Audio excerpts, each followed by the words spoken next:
The land had a reputation that had outlasted the men who made it. In Grundy County, Iowa, in the cold, flat months of late February 2019, there were 200 acres northeast of Rhinebeck that every serious farmer in the county had looked at, decided against, and quietly dismissed, some more than once.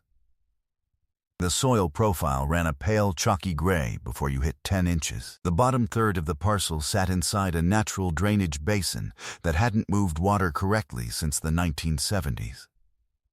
There was a half-collapsed machine shed at the northwest corner, a windbreak of dead elms that had gone to bark beetle 15 years before, and a county drainage tile record that showed 3 separate failed attempts to address the standing water problem. The last one completed in 1988 and deemed a partial success by whoever had written the assessment, which, by 2019, qualified as a polite lie. The asking price was $4,100 per acre, then $3,600. Then it stopped being listed at all. By the time it came to the February county extension auction, the land had been sitting unsold for 22 months, and the opening bid was $500 for the parcel. Every agronomist in that county looked at those 200 acres and saw the same thing.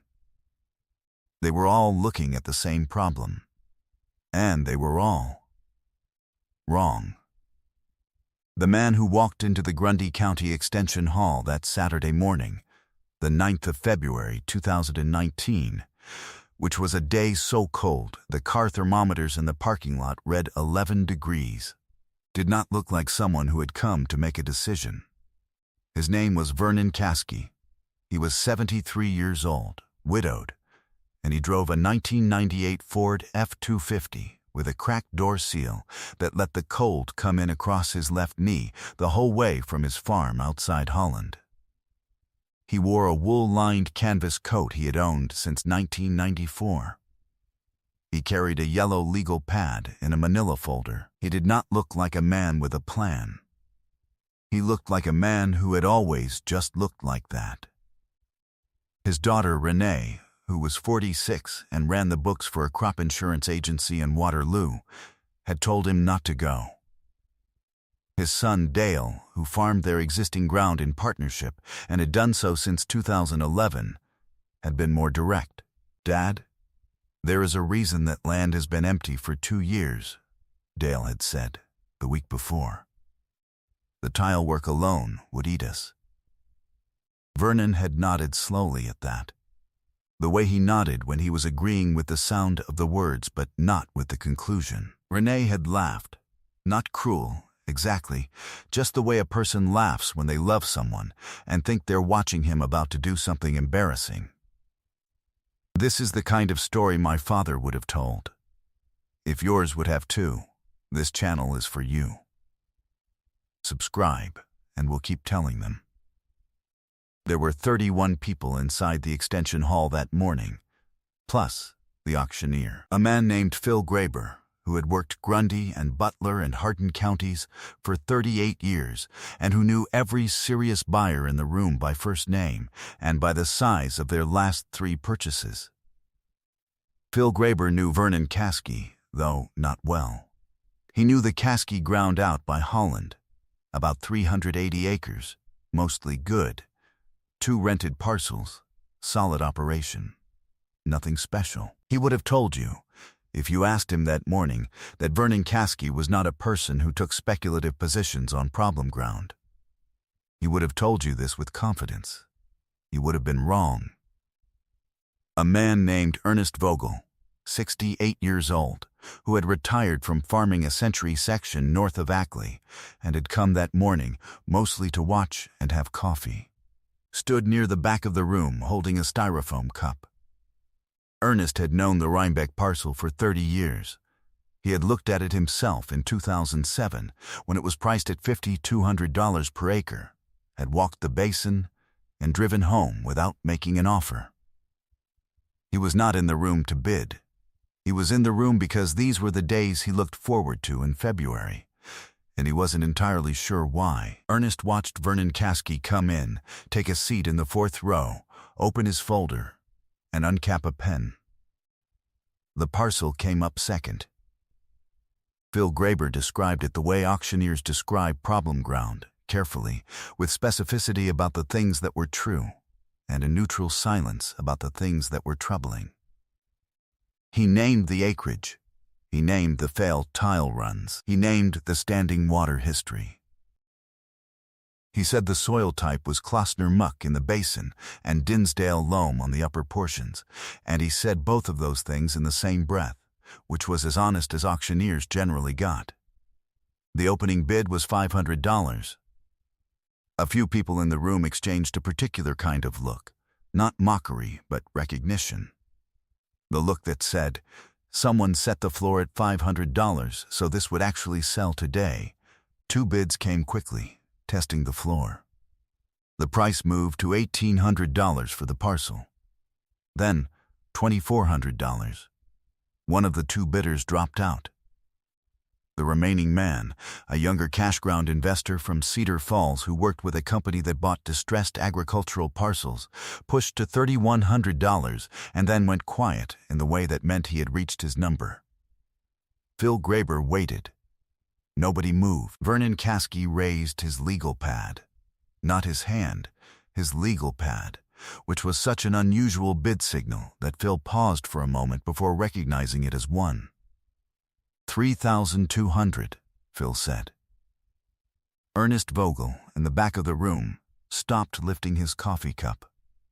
The question that had no answer in that room, not from the Cedar Falls investor, not from Phil Graber, not from the 31 people watching, was why a 73-year-old man with 380 acres of adequate ground and no particular history of problem land speculation had driven through 11-degree cold to bid on 200 acres of the worst documented parcel in the county. The answer was not in that room. It was in a 3-ring binder in a plastic tote in Vernon Caskey's garage. Vernon's father had been a man named Harold Caskey, who died in October 2016 at the age of 91 after farming Grundy County ground for 63 consecutive years without ever once expanding beyond what he understood. Harold Caskey had been, in the opinion of the county extension office, a thoroughly unremarkable farmer. Good yields, no innovations, no losses, no debt past his 52nd birthday. He had never been written up in the Iowa State Extension newsletter. He had never spoken at a meeting. He had never done anything that would make a person remember him particularly, which was, if you knew Harold, entirely intentional. What Harold had done was write things down. He had kept a series of notebooks, the early ones actual composition books with marbled covers. The later ones 3 ring binders he picked up from the farm supply in Grundy Center, in which he recorded, over 6 decades, the drainage behavior of every major parcel he had ever farmed or observed in a 40-mile radius. Not yields. Yields were in a separate ledger, a green-covered thing from a bank that had been closed since 1987, columns of pencil marks going back to 1956. These notebooks were different. These notebooks were drainage observations, where water stood after a 2-inch rain in June, where it moved in a wet October, where it had gone after the big 1993 flood, which tiles had pushed water and which had been installed without a proper outlet grade, and what happened to specific parcels when the county ditch maintenance schedule changed in 1979 and again in 1991. He noted when farmers installed new Case A drainage equipment on their rented ground and whether it helped. He noted when it did not.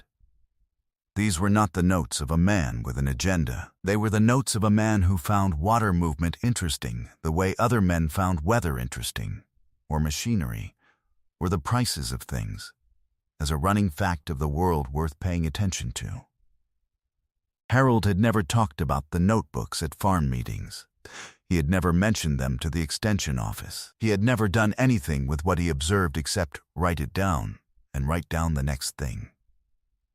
Vernon had grown up watching his father stop at the edge of a road sometimes and just look at a drainage ditch for a while, not saying anything.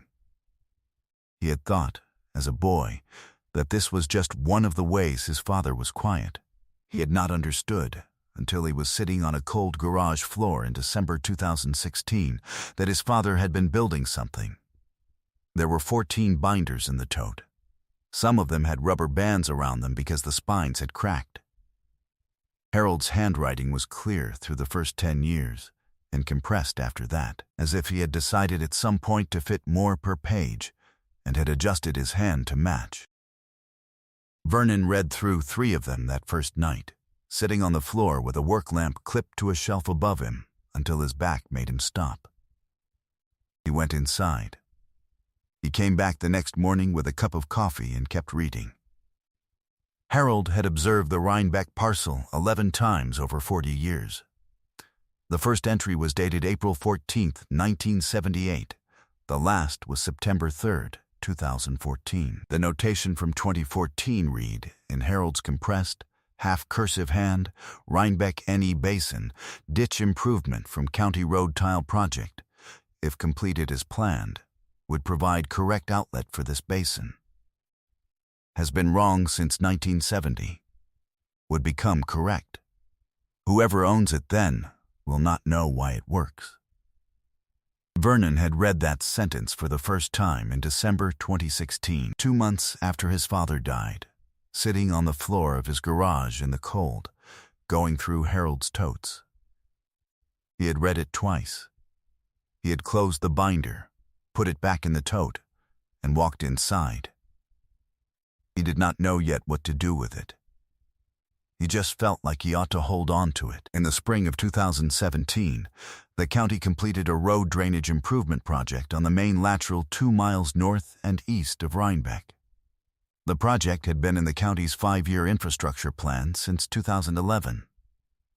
Vernon had looked at that plan. He didn't know why exactly, not then, and found the project description. It described, in the language of county engineers, the deepening of the primary outlet tile for the northeast quadrant of the county, which would improve outlet capacity for approximately 1,800 acres of agricultural ground in the affected drainage district. The Rhinebeck parcel was in the affected drainage district. Vernon had looked at that for a long time. He had called the Grundy County Drainage Office in the summer of 2017. He asked a specific question about the projected outlet elevation following the project. The answer was a number. He wrote it down. He went home and compared it to the elevation notation Harold had made in the 1988 entry, which referenced a failed tile run because the outlet grade was 6 inches too high to move water in a normal rain year. The new projected elevation cleared that problem by 9 inches. He didn't tell Dale. He didn't tell Renee. He wasn't sure he could explain it yet in a way that made sense without the binder in his hands. The county project finished in October 2018. The Rhinebeck parcel went to auction in February 2019. Vernon Caskey drove through 11-degree cold with a cracked door seal and a yellow legal pad and sat in the 4th row and waited. Phil Graber looked at the room after Vernon raised his pad. The Cedar Falls investor did not move. 2 of the watchers in the back checked their phones. One man whispered something to the person next to him. Phil called for advancement. Nothing. $3,200 for the parcel. 200 acres, Grundy County. Do I hear 3,500? Nothing. Ernest Vogel, in the back of the room, set down his styrofoam cup. Phil waited the correct amount of time. He had done this long enough to know exactly how long that was, and brought down the gavel. Vernon Caskey had paid $3,200 for 200 acres of ground that 4 separate agronomists, 2 cash ground investment firms, 1 drainage contractor, and his own children had said was not worth sustained attention. That was $16 per acre. He had the check in his coat pocket. He had written it before he left the house. He folded his legal pad back into the manila folder. He capped his pen. He stood up, buttoned his coat, and walked to the registration table. Ernest Vogel was at the coffee station when Vernon passed. Ernest said, I know that ground. He said it the way a person says something when they're really asking a question. Vernon looked at him. Outlet's been fixed, he said. Just that. Then he walked out into the 11-degree cold. The first spring test came in April 2019 when 8 inches of rain fell in 36 hours across Grundy County. The creek systems came up, the county ditches ran hard, and the Northeast Drainage District moved water the way it was supposed to. The Rhinebeck Basin, for the first time since at least 1970, for the first time in the recorded observation of Harold Caskey, who had watched it for 40 years, drained correctly. Vernon drove out on the third day after the rain and stood at the south edge of the basin, wearing the same canvas coat, and looked at the ground. It was wet. It was not standing. He stood there for about 10 minutes. He didn't take a picture. He didn't call anyone. He called the tile contractor in June. A man named Gary Buscema from Stout, who had done drainage work in Grundy County for 26 years, looked at the parcel, read the outlet elevation, and told Vernon that a new lateral grid, 1 4-inch line per 30-foot spacing across the basin section, combined with the now functional county outlet, would fully open the ground within 2 growing seasons. Gary had looked at this parcel before, in 2015. He had told the previous owner it wasn't worth tiling because the outlet grade was wrong. He looked at Vernon and said, "Somebody fixed the outlet." Vernon said yes. Gary said, "When?" Vernon told him. Gary shook his head slowly, not in irritation. Exactly, just in the way of a man who had been right about something for years and had turned out to be right about the wrong part of it. The tile work cost $48,600, financed over 7 years through Farm Credit at 2%. The machine shed demolition and windbreak clearing cost $11,400. Vernon put the total capital at $63,200 invested in the parcel, counting the purchase price, installation, and site clearing. He had written that number on the yellow legal pad. He had looked at it for a few minutes and then written the projected rental rate next to it, and then the number of years to break even, which came out to just over 3 years at conservative rates and just under 2 at current market. He had folded the paper once and put it back in the folder. In the fall of 2021, the second full growing season after tiling, the Rhinebeck parcel produced 187 bushels per acre of corn on the upper ground and 161 bushels on the tiled basin sections, which was 8 bushels below the county average on the upper and 11 bushels above it on the basin, which had not been able to grow a full season crop reliably since the 1960s. The man who tiled it, Gary Buscema, drove past the parcel in late August of that year and called Vernon afterward. He said the stand looked like it had been there 100 years. He said it the way people say things they're still working out how they feel about. Vernon thanked him and didn't say much else. Vernon rented the parcel to a neighbor, a man farming 900 acres to the south, named Terry Ahern, at $280 per acre cash rent, which came to $56,000 per year in rental income on ground he had purchased for $3,200. By the end of 2022, the parcel had returned more than his total capital investment. By the end of 2023, a county ag lender who knew the parcel's history told Vernon the assessed value of the 200 acres had risen to approximately $3,100 per acre, $620,000 for ground that had sold as a parcel for $3. 204 years before. Vernon did not put the lender's number in the binder. He had not felt at any point in the process that he was doing anything that needed to be celebrated. He had read his father's notes. He had made a phone call. He had driven in the cold and raised his legal pad. The rest of it had come from 40 years of a quiet man stopping at ditches and writing down what he saw. He is 77 now. He still has the manila folder with the yellow legal pad, He still has his father's binders, all of them, in the plastic tote in the garage. Dale asked him about it, eventually about the drainage office call, about the county plan, about how long he had known. Vernon told him most of it. Dale is a quiet man and took it quietly. Renee asked if she could read Harold's notebooks. Vernon said she could. She is 50 now. She read them. She called Vernon afterward and said she didn't know her grandfather had paid that much attention to things. Vernon said he didn't think Harold had thought of it as paying attention. He thought Harold had just thought it was interesting. Ernest Vogel drove past the Rhinebeck parcel in the late summer of 2022. On his way back from looking at a piece of equipment north of Rhinebeck he ended up not buying. He slowed down. The corn on the basin ground was even and tall and dark green in the way that ground gets when the roots have room to go where they want. He sat there for a moment with his window down. He thought about the man in the fourth row with the yellow legal pad, and the gavel coming down, and the 11-degree cold in the parking lot. He thought about what Vernon had said to him at the coffee station. Outlet's been fixed. Ernest has told that story maybe a dozen times in the years since, always the same way, never with any embellishment. He says he doesn't know exactly what lesson it contains, and he says that with some care, because he has lived long enough to know that the stories where you can name the lesson clearly are usually the ones where somebody simplified something. What he says is, a man spent 40 years writing down where the water went. His son read what he wrote.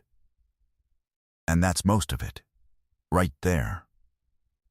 The ground doesn't lie. It just waits for the person who's been paying attention long enough to tell it the truth.